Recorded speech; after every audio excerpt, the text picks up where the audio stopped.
Hey, what is up, everybody? I am here to give you my WWE NXT review for July 29th, 2015. And this actually was a pretty good show tonight. I actually enjoyed NXT tonight. Well, I guess last night because it's like 1 in the morning right now. Um, I actually enjoyed NXT for the most part, and I that's what I thought, and I'm gonna go more in depth into it as I get into this review. So we had Byron Saxton, Rich Brennan, and Corey Graves on commentary. I thought Saxton and Graves, actually, I thought all three were actually pretty good on commentary tonight, which is no surprise. But I thought tonight, especially, they were actually pretty good on commentary. And we get the first match on the show with the tag team match. It's Enzo Amore and Colin Cassidy with Carmelo ringside versus Dash and Dawson. And Dash and Dawson tag team consists of Dash Wilder and Scott Dawson. And I like this tag team match here. I actually like the tag team of Dash and Dawson. I don't know if I've said this before. They have a good fit as a tag team, and I'm actually enjoying them pretty well as a tag team. And the Amore and Cassidy love them. They really all over with me. They come out and do their normal shtick that they do anytime they have a match, and I like that stuff.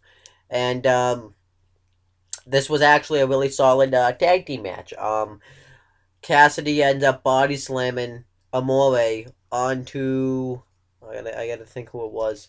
I think it was. I'm just gonna say it was Dash. He body slams him right on the Dash. I liked that double team tag team move. And then the Irish ripped Amore into him and in the corner into the splash. That was really cool.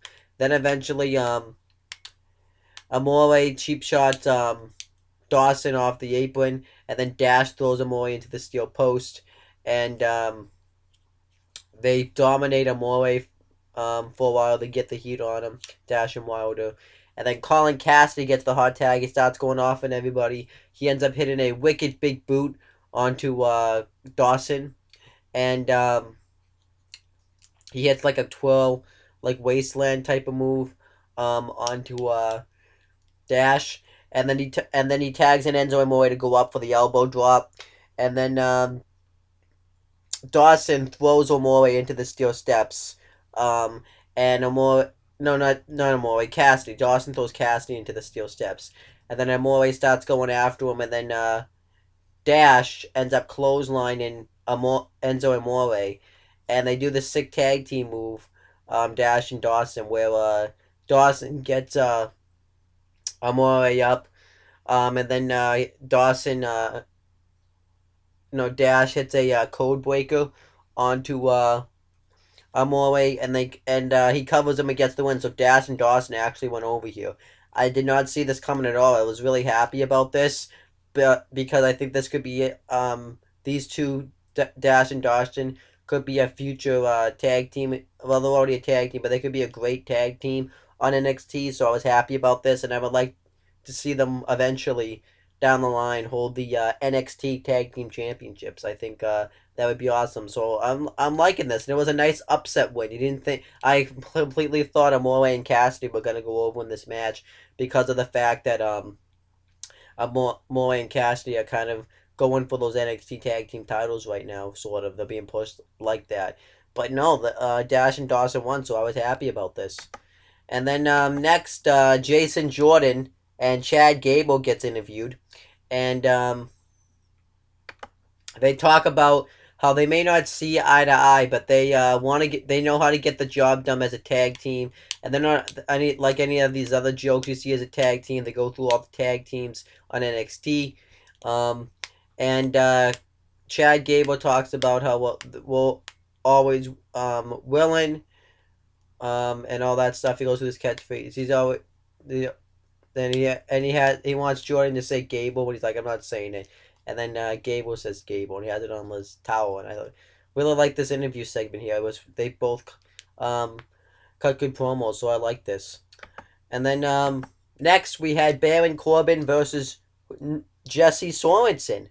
This was actually pretty cool because Jesse Sorensen, if you guys didn't know, used to wrestle on TNA Impact Wrestling. I think I saw him wrestle one match. because I had stopped watching TNA when he kind of came into TNA. And the last time I saw him was Destination X 2012 when he had confronted Zima Ion after getting his neck injured. And he ended up getting released from the company. But I guess his neck's all better now because he's wrestling. So that's good for him. I'm happy to see that he's all better now. Because him and Zima Ion had a match. I believe it was at Genesis of 2012. And this was legit. Jesse Sorensen ended up breaking his neck, so they had to stop the match. And it's good to see him back wrestling again. Because it's a pretty neck injuries aren't easy to come back from. And Baron Corbin just squashes him, in like 15 seconds, and he hits the end of days on him. And this time, what I liked is he actually looked at the crowd when they were counting, like he was, and I like that. I'm actually liking Baron Corbin. He's starting this new heel role, and I think that could be something special. I think eventually somebody should come back and beat him up and do that. I think Samoa Joe is that guy. You have Samoa Joe face him at the NXT Brooklyn show, and you have Samoa Joe look really dominant and take out Baron Corbin. I'd be down with that. And then William Regal's backstage, and Tyler Breeze barges into his office, and he says that you've been ignoring me. You've been ignoring my Facebook. You've been messages. You've been ignoring all my social media stuff, like FaceTime and all that. And William Regal just says, "Well, I've sent a pigeon to send a note to you." And he's like, "Oh, you live in the old times." I thought that was really funny. And Tyler Breeze pretty much wants to know what he has planned for him at the NXT Brooklyn show. And William Regal says that I've been heading down for you, but he says just be careful what you wish for, because you're not gonna like it. So I wonder who Tyler Breeze is gonna face. I think it's gonna be some surprise guy that he faces, which I think will be nice. Then next we had Jason Jordan and Chad Gable versus Elias Sampson and Levis Valenzuela Jr. Um, I'm still loving the tag team of Jason Jordan and Chad Gable. I think they're making a great tag team together, and I love the tag team finish because they win. When they called it a move, but I forget the name. But Jason Jordan goes for the back suplex and onto Valenzuela Jr. And then he drops him down, and Chad Gable ends up hitting the back suplex instead. I really like that spot. If you want to know what I'm talking about, watch this match because it pretty much tells you. And yeah, I'm really liking them as a tag team. I like to see Jordan and Gable become future tag team champions on NXT. I would like to see them become future NXT tag team champions. I'm really liking the tag team division in NXT lately. I think it's really shining lately with these tag teams with Jordan and Gable, Enzo Amore and Colin Cassidy, Dash and Dash and Dawson, the Vaudevillains, Blake and Murphy, the Hype Bros. I'm just loving the tag team division in NXT. I think you could really do something special on the Brooklyn show. NXT Takeover Brooklyn show for the tag team titles. Maybe have a battle royal, a tournament, starting next week to see who can become the number one contenders of the NXT tag team titles. Like I'm actually impressed. I'm happy really. So then next, Dana Brooke and Emma get interviewed, and Dana Brooke talks about how Charlotte's been on NXT for a while, and she talks about how nobody thinks that she's going to be able to beat Charlotte, but also nobody thought that I would be able to win these fitness competitions. So she says that she's going to beat Charlotte tonight, and she goes to pat Devin Taylor, who was interviewing her on the head. She's like, you know what, tonight's much more important. So she walks away, and then she comes back and says, just kidding, and does pats her on the head. And I thought that was really funny. I like that she does that spot because it makes her character look more bitchy. Then Bo Dempsey and William Regal were backstage, and Bo Dempsey was eating a bag of Doritos. And William Regal says, you got a problem. And they play this video package of Bo Dempsey about how he's just a fat. They show that scene where he was having the match with Tyler Breeze, and Tyler Breeze tired him out. when he was trying to get into the vending machine um, to get that snack, and they show him eating like Tostitos chips, and somebody asks him if they can have somebody like growls at him. I thought that was really funny, and then he ends up he's about to eat like a lollipop, but the lollipop wrapper and the stick breaks, so he just eats the wrapper with the lollipop in it. That was really funny, and then he gets up and says, "It's time for a bulk workout or something like that. A Time to get bull fit. That's what he said. It's time to get bull fit." So then he starts wearing all these goofy clothes and he starts working out in the gym, but he's so fat that he can't really work out at gym. He can't even pick up like a weight bar without any weights on it. He can't really climb the rope. He has to have somebody help him, lug him on his shoulders to do that. He can't eat. He'll run the stairs and he can't. He gets tired like halfway through, and it's like one run of stairs. It's just so funny. I love this stuff here. And then afterwards it says it's time to get bull fit. I think this is going to be his gimmick. I'm actually really enjoying this gimmick because it's a really funny gimmick. Because everybody doesn't realize that, yeah, this may be like a little bit of a childish gimmick, but this is fun. I think it's a different gimmick because he's just a fat, you know. So I really think this is a funny gimmick. Um, and I'm happy that they're rolling with it too. Um, so then next we had Charlotte versus Dana Brooke with Emma inside. Charlotte kicks Dana Brooke's ass. She ends up doing the knee drops to her face, and Emma gets on the apron, and Charlotte knocks her off. And then Dana Brooke takes control of the match for a while. Charlotte hits a stand-up neck breaker with spear, and the natural selection for the win. And I was fine with this because Charlotte needs to look strong because she's facing Bailey, I think, probably at the NXT Brooklyn show. So they probably need to make her look strong because Bailey just talked about in her promo um, about how she wants to beat the best on NXT. So it really wouldn't make any sense if you had Charlotte lose to Dana Brooke because that doesn't really make her look like that she is the best. And you need to kind of make Charlotte look strong on NXT as well because she is wrestling now on Raw and SmackDowns. And it doesn't really make any sense to make the people wrestling on Raw and SmackDown lose, so I can understand that. And then Samoa Joe cut the promo backstage, and next week he's facing Rhino one-on-one. And he cuts a promo on Rhino saying that when you came to NXT, you said you wanted to be the past, present, and the future. And Samoa Joe says that he came to NXT because he wants to be the NXT champion, which I think he is going to eventually win that championship. And he says that that I'm pretty much gonna go through you, so that way you won't stand in my way in the future of becoming NXT champion. I thought this was actually a really solid promo here. Then William Regal gets interviewed. This was after the contract signing between Finn Balor and Samoa Joe, Kevin Owens for the NXT championship, and William Regal is pissed because Kevin Owens had attacked him, and Kevin Owens comes up and apologizes, and then when he walks away, William Regal says that I hope he gets destroyed at the NXT Brooklyn show on August 22nd, 2015, and I like this here. It feels like they're building up a future match between William Regal and Kevin Owens, which I would be fine with, and they even announced when Kevin Owens wrestles a match later on that Kevin Owens ended up getting fined, so I like that he had some sort of consequence there. I was fine with that. I really like William Regal too as a on-screen authority figure because he's not biased. He doesn't just go with one side of the group. Like he's not biased towards the faces. He's not biased towards the heels. He's a very neutral GM, and I really like that.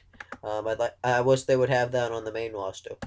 Then we have Eva Marie gets interviewed, and she talks about how she was so happy after all she had to went through to get that match last week on NXT, and she says that she wants to be the new NXT Women's Champion. I have a feeling eventually she'll win it, but I don't think now is her time to win that championship. And then Kevin Owens squashes Martin Stone because he was stoned. Not really. And then Kevin Owens wins because he's German suplexes him, and then he hits the cannonball in the corner, a swanton bomb, and then a pump-up power bomb. So I like this. It made Kevin Owens look really strong. Then afterwards, he hits the power bomb into the apron, and he mocks Finn Balor's thing, goes up on the top, and does like his thing where he all the fans go like this. When he raises his arms like that, I liked it. Kevin Owens looked really strong here. I think he needed to do that because he's been on the losing end lately on NXT and Raw and SmackDown. So I think he really needed to look strong, and I'm happy with this. I can't wait to see the match between Finn Balor and Kevin Owens at the NXT Brooklyn show. Then we have a Rhino video package going through his whole career. I really like that video package, and it makes him look like a threat to face Samoa Joe next week. And then we get the main event. We had Blake and Murphy defending the NXT Tag Team Championships. And Blake and Murphy were accompanied by their manager, Alexa Bliss, and they defended the titles against the Vaudevillains, which consist of Aiden English and Simon Gauge.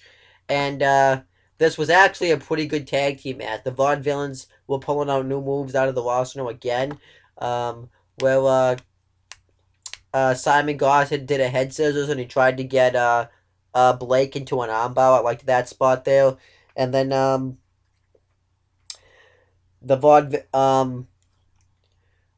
Simon Gauge hit a Aiden English hit, no, it was Simon Gauge hit a hip toss on both Blake and Murphy. I liked that spot too. And then eventually so the Vaudevillains pretty much kicked Blake and Murphy's ass, and then Blake and Murphy get the heat on Aiden English for a while, and then Simon Gauge runs in, gets the hot tag on I believe it was Blake, but I could be wrong, and he tries to roll up Blake for the win, but he kicks out. And then the Vaudevillains try to hit the Rolling Dervish, which is when Simon Gauge hits the uppercut, and English hits the swinging neck breaker. Simon Gauge had hit the uppercut, but then the referee got distracted by Simon Gauge because he tried to get him out of the ring. And then Alexa Bliss tripped Aiden English, and then Blake rolled up Aiden English for the win. And the Blake and Murphy retained the NXT Tag Team Championships, which I wasn't pissed, but it was a good heel heat. I kind of did want the Vaudevillains to win, but I didn't think that Blake and Murphy were gonna lose the titles. I think they'll probably lose them at NXT Brooklyn, if you ask me. And then the Vaudevillains attack Blake and Murphy, and they hit the Rolling Dervish, I believe on Blake, but I'm not sure.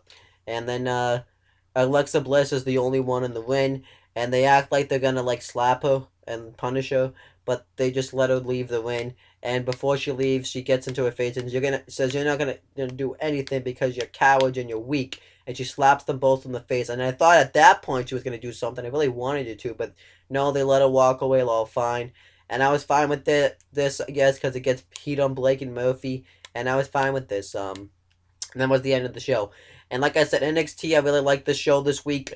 Nothing really I hated. I liked pretty much everything on the show. And that's pretty much it, guys. If you want to check out my non-wrestling channel where I make non-wrestling videos, it's called Owen the Talkinator. You can click up there. You can click down below to check out my CM Brothers channel where I talk about both things. And my friend James has 2 YouTube channels. One's over here. It's called James Hebert. And you can look it up by looking up James Hebert / James Hebert Sign 95. Or you can just click right there. And you can also check out his non-wrestling channel, which you can click right here to find. And it's called Weymouth Youth Wrestling. He's going to have a tournament filled with 32 guys, and I'm one of those guys in that tournament, and I am going to win that tournament and become the brand new WYW champion, and I'm happy about that. And yeah, that's about it, pretty much. You can also click down below right here to subscribe to me if you want to check out future content on my channel. One final thing I forgot to plug is you can check out my SummerSlam playlist, where I give my SummerSlam series reviews. You can click right up there for that. The only one you're not going to see on that playlist is 2013 review, so you have to click down here on this video to check it out. But that's pretty much it, guys. Talk to you later.